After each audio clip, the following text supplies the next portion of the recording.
Assalamualaikum warahmatullahi wabarakatuh. Perkenalkan, nama saya Raden Nadia. Saya akan mempresentasikan tentang cloud computing, mulai dari definisi, sejarah, model yang digunakan, hingga keuntungan jika menggunakan cloud computing. Yang pertama itu definisi dari cloud computing. Cloud computing adalah teknologi yang bisa kita akses ke sumber daya komputasi seperti penyimpanan, pemrosesan, dan juga perangkat lunak melalui internet tanpa harus membelinya atau mengelola fisiknya secara langsung. Adapun konsep dasar pada cloud computing, konsep dasarnya adalah on-demand self-service, di mana pengguna dapat memesan kapan saja tanpa harus berinteraksi dengan manusia. Yang kedua, broad network access, di mana layanan ini tersedia melalui jaringan internet dan juga dapat diakses melalui berbagai perangkat seperti laptop, handphone, komputer, dan lain sebagainya. Yang ketiga, resource pooling, sumber daya computing dikumpulkan dan dibagi ke berbagai pengguna melalui model multi-tenant.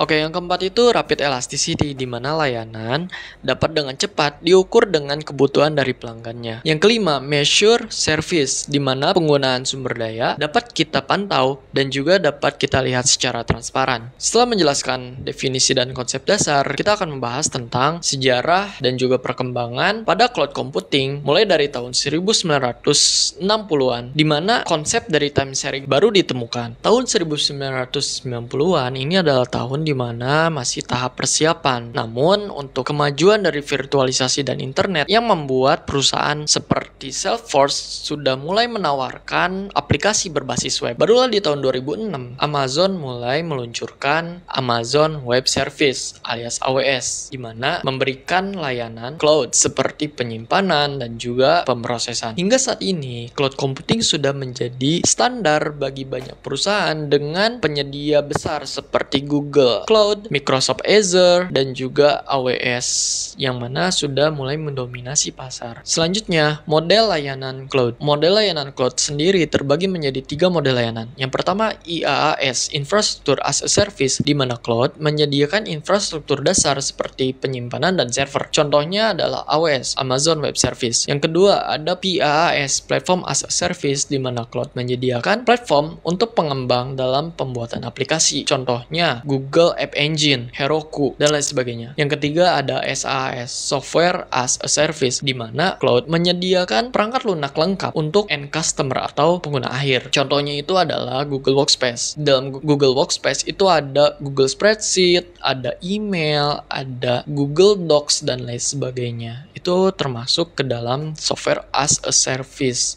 karena kita hanya tinggal menggunakannya. Selanjutnya ada model deployment cloud. Untuk model deployment cloud sendiri terbagi menjadi 4 model. Yang pertama, public cloud. Public cloud adalah infrastruktur cloud yang menyediakan untuk umum. Yang kedua, private cloud. Infrastruktur cloud tersedia untuk organisasi, satu organisasi saja. Yang ketiga ada hybrid cloud, di mana itu adalah kombinasi antara private dan juga public cloud. Selanjutnya ada community cloud, digunakan oleh beberapa organisasi untuk kebutuhan yang sama. Terakhir, keuntungan dan juga tantangan cloud computing. Keuntungannya adalah skalabilitas yang besar, efisiensi biaya, aksesibilitas yang mudah, dan juga keamanan yang terjaga. Tantangannya adalah keamanan dan privasi, keterbatasan kontrol, ketergantungan terhadap internet, dan juga kompatibilitas. Sekian dari presentasi saya. Sampai pagi. Oke, terima kasih.